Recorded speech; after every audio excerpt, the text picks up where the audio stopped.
Makanya sampai kita jumpai ada salah satu ulama lagi yang bernama Makhul. Makhul ini ulama besar sampai kemudian beliau berkata, kalau ada orang, ada manusia, kok sampai kemudian dia merasa khawatir, dia merasa bingung dengan konsep rezeki yang telah Allah atur pada kehidupannya, seharusnya setiap orang yang khawatir itu menilik kembali bagaimana konsepnya dia dulu ketika masih menjadi bayi di dalam rahim ibunya. Bayi itu kalau di dalam rahim ibu itu tenang, tidak pernah khawatir, tidak pernah dia merasa risau. Dan ternyata rezeki bayi di dalam perut ibunya itu dari sesuatu yang tidak pernah kita duga. Dari mana? Dari siklus bulanan ibunya yang ditutup oleh Allah ketika ibunya itu hamil. Lalu siklus bulanan itu dirubah menjadi saripati-saripati makanan. Melalui pusarnya dia nyedot itu dari ibunya. Dari siklus bulanan ibunya yang ditutup sama Allah. Ketika bayi itu kemudian lahir, bayi itu sempat nangis karena dia mendapati tempat yang baru. Sebagian ulama ada yang mengatakan nangisnya karena ditampar sama syaitan. Kemudian satu riwayat mengatakan dia tahu tempat yang baru. Ketika nangis, maka rezekinya ketika dipotong pusarnya, maka dia sempat bingung, kemana rezeki saya ini dipotong pusar saya. Tapi ketika dia digendong sama ibunya dan didekatkan ke dada ibunya, langsung bayi itu tenang. Kenapa? Karena tahu rezekinya sekarang pindah ke dada ibunya. Kemudian ketika bayi itu berjalan, merangkak, berjalan, mulai berlari pelan-pelan, maka kemudian anak-anak kecil itu tidak pernah merisaukan rezeki. Pernah nggak kita melihat anak kecil memikirkan beban hidup? Tidak ada. Anak kecil itu kayak wali dalam masalah rezeki. Jadi kalau kita pengen ngelihat walinya Allah itu, salah satu sifat walinya Allah itu orang yang tidak pernah merisaukan terlalu berat masalah rezeki. Makanya anak-anak kecil itu kayak walinya Allah ketika masalah rezeki. Mereka tidak pernah bingung. Kenapa? Mereka tahu bahwasanya rezeki mereka sudah dijamin oleh Allah. Pernah kita jumpai anak kita gitu, kita tanya, kenapa kamu nggak tidur? Dia mikir beban utang. Tidak ada anak kecil itu umur 3 tahun, 4 tahun, 5 tahun, 6 tahun. Tidak ada yang kayak gitu. Dan dia tenang. Makanya Makhul selalu berkata, kalau ada orang setelah melewati proses bagaimana dia menjadi bayi di dalam perut ibunya, lalu akhirnya dilahirkan, lalu akhirnya berjalan, lalu akhirnya dia mulai merangkak, berjalan sampai umur 4-5 tahun, dan dia tenang memandang rezeki dan kayak walinya Allah ketika melihat rezeki karena tenang hatinya. Lalu ketika dewasa kok tiba-tiba dia risau tentang masalah rezeki dan dunia, nah, terus gimana? Apa yang dia lakukan gitu? Terus gimana dia tidak malu bagaimana prosesnya dulu dia ketika masih menjadi bayi, ketika tidak pernah khawatir terhadap rezeki. Lah disitulah akhirnya kita mengetahui inilah konsep rezeki. Konsep rezeki yang pertama ketika kita membahas dialah pemberi rezeki, saatnya merubah narasi menjadi sebuah pembuktian diri. Ya. Bagaimana kemudian yang memberikan rezeki itu memang Allah. Dan Allah ketika memberikan rezeki itu tidak luput dari 3. Tidak pernah salah takarannya Allah, selalu adil dan tidak pernah pilih kasih sayang. Dan yang ketiga, Allah ketika memberikan rezeki pada kehidupan manusia itu selalu disertai dengan rahmat yang tidak ada putusnya dan tidak ada yang mampu menandingi Allah ketika memiliki sifat rahmat. Dan cintanya Allah kepada makhluk itu lebih besar daripada cintanya manusia kepada dirinya sendiri. Terus yang membuat kita khawatir terus apa? Kan harusnya nggak ada yang dikhawatirkan. Khawatir sebentar sesekali boleh, itu wajar manusia. Tidak ada manusia yang tidak pernah khawatir. Iya, yang kita soroti bukan orang yang khawatir, tapi orang yang khawatir berlebihan. Yang kita soroti bukan orang yang takut, karena takut itu hal yang wajar. Yang kita soroti adalah orang yang takut secara berlebihan.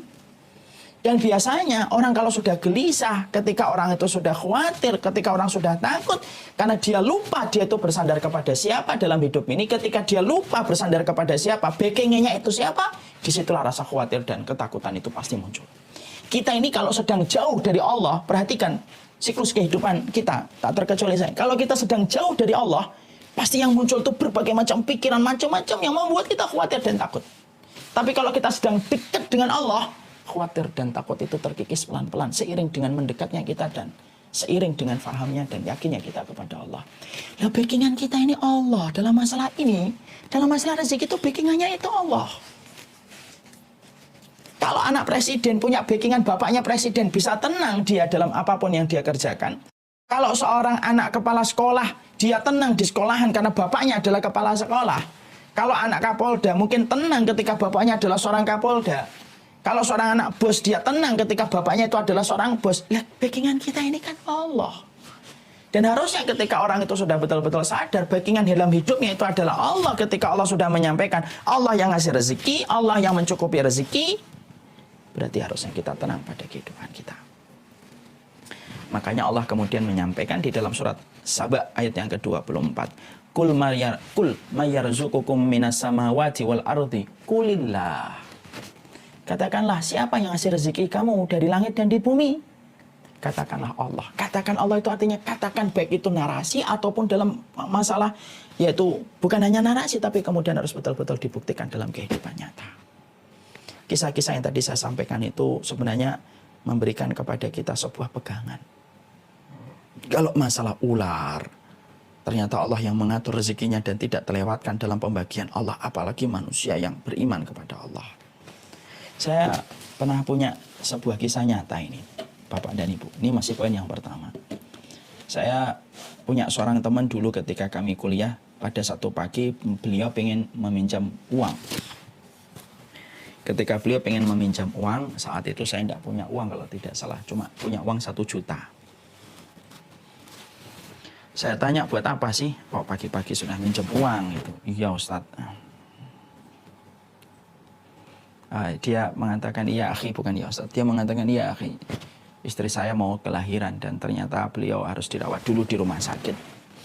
Saya harus naruh deposit dulu kan di rumah sakit itu. Deposit itu yang penting karena supaya istri saya nanti dirawat kalau saya sudah menaruh deposit. Depositnya 5 juta. Lalu saya bilang, saya tidak punya uang segitu nih, pakai aja uang yang saya ada. Kurang ini ya coba nanti kita cari dengan kita ngumpulkan donasi. Kalau dulu di fakultas kami itu kalau ada orang yang sedang butuh, kami bersepakat boleh membuka donasi, membantu mereka yang sedang membutuhkan. Nah, ketika kita membuka donasi ya kumpulnya nggak terlalu banyak, ya wajar sesama mahasiswa yang tentunya juga punya kebutuhan masing-masing. Makanya kemudian pada waktu itu tiba-tiba handphonenya itu bunyi. Pada saat itu beliau sudah punya handphone merek lama lah, merek yang dulu merek jadul. Yang mana beliau ngangkat teleponnya, lalu terjadi sebuah dialog. Saya bukan pedagang sarung Pak. Terus saja dia berkata bahwasanya dia itu menolak dikatakan pedagang sarung. Saya bukan pedagang sarung. Iya nama saya itu. Iya betul saya dari Kalimantan, tapi saya bukan pedagang sarung.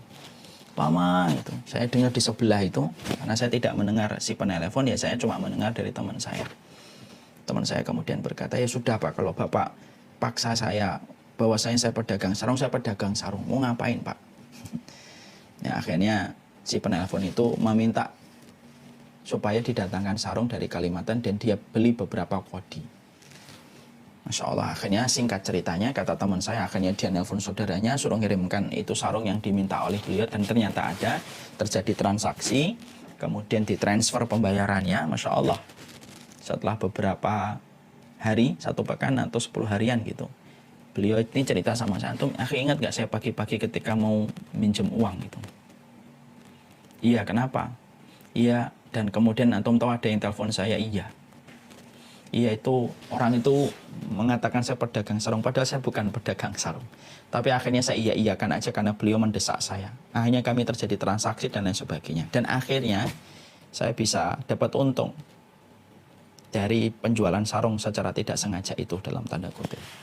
Dan beliau ngomong sama saya, antum tahu akhi berapa keuntungan yang saya dapatkan dalam transaksi itu? Saya tanya berapa? Persis dengan biaya yang saya butuhkan untuk menaruh deposit untuk istri saya. Masya Allah, Allahu Akbar. Allah itu kalau sudah memberi ngatur rezeki di luar logika manusia. Dan biasanya Allah selalu punya cara bagaimana memberikan rezeki-rezeki semacam ini. Ketika kita sudah mentok, tidak ada lagi daya dan upaya kita kecuali Allah. Ya, saya teringat lagi kalau boleh saya sampaikan, karena kisah itu kan kayak malaikat yang bisa memberikan kepada kita pelembut hati. Kisah-kisah nyata orang-orang baik itu harusnya kita jadikan sebagai motivasi setelah kita menempatkan Al-Quran dan hadis yang pertama dan yang kedua. Ini ada yang ceritanya, saya dari ibu saya. Ibu saya ini pernah, beliau itu ketika menceritakan tentang rumah beliau, ketika beliau masih hidup, beliau berkata, ini miliknya ibu, ini miliknya ibu. Kecuali ini, beliau menunjuk ke mesin jahit Singer. Ini kecuali ini anak mesin jahit. Saya tanya, kenapa Bu ini mesin jahit? Ini bukan miliknya ibu. Nah terus miliknya siapa? Miliknya orang yang saya tidak tahu lah. Ibu kok gimana? Ibu ada mesin jahit di sini, tapi ibu tidak tahu. Bukankah ini mesin jahit dari waktu saya kecil? Iya, karena saya tahu itu mesin jahit dulu ketika saya kecil, saya bakar mesin jahit itu. Maklum masih kecil. Main-mainan korek saya bakar, kata ibu. Tapi kata ibu, memang, tapi ini bukan mesin jahit kamu. bukan mesin jahit kamu. Ya. Lalu beliau menceritakan gimana kok mesin jahit itu bukan miliknya beliau. Beliau kemudian berkata, pada satu waktu ibu lagi butuh uang. Dan tiba-tiba pikiran ibu adalah menjual mesin jahit Singer itu. Karena ibu juga sudah tidak bisa dan tidak kuat lagi jahit. Nah, ibu pengen jual itu. Ketika ibu mau jual mesin jahit itu, tiba-tiba diketok pintu rumahnya ibu. Dan ketika saya buka, ternyata ada orang yang berkata, ibu jualan mesin jahit gitu. Ibu sempat bingung. Saya ini baru punya pikiran dan belum mengiklankan dan belum ngomong ke siapapun. Kok orang ini sudah tahu ya kalau saya ini jualan mesin jahit? Karena sempat penasaran, tapi karena saking butuhnya untuk segera menjual mesin jahit itu, penasarannya itu hilang. Dengan beliau langsung menawarkan mesin jahit. Betul Pak, ini mesin jahit yang saya pengen jual. Saat saya pernah cerita ini ke Bapak, saya klarifikasi ke Bapak, cross-check, dan Bapak mengiyakan. Intinya akhirnya disepakati uang 300.000 terjual. Kata Bapak itu, saat itu saya sempat ingatnya 150.000, tapi Bapak mengkoreksi, enggak, bukan 150.000, 300.000. 100.000 kemudian dibagikan ibu kepada Bapak, 100.000 kepada adiknya ibu, dan 100.000 untuk ibu sendiri. Karena itu lagi ada butuh sesuatu. Ketika sudah disepakati 300.000, orang tersebut langsung bayar. Tapi kemudian pembeli tersebut berkata, Bu, mesin jahitnya biar di sini ya, besok saya ambil. Loh, kata ibu saya, lah jangan Pak, kalau memang Bapak belum bisa mengambil sekarang, uangnya diambil dulu, jangan dikasih dulu. Besok aja ketika sudah diambil sekalian penyerahan uang sesuai dengan kesepakatan. Wah jangan Bu, kata pembeli itu. Jangan Bu, nanti kalau saya bawa lagi uangnya, saya khawatir nanti di luar habis. Nanti saya ambil kok Bu, ini aja terima uangnya, sah, ini sah, kan ridho dengan ridho, saya sudah ridho. Sekarang ibu ambil saja uangnya. Tapi Bapak ngambil kan? Iya ya, insya Allah saya ambil, insya Allah saya ambil. Saya nyari dulu Bu, mobil bak terbuka Bu untuk ngambilkan, ini berat Bu, kan kita tahu mesin Singer kan kayak lemari kecil gitu. Akhirnya ibu nerima.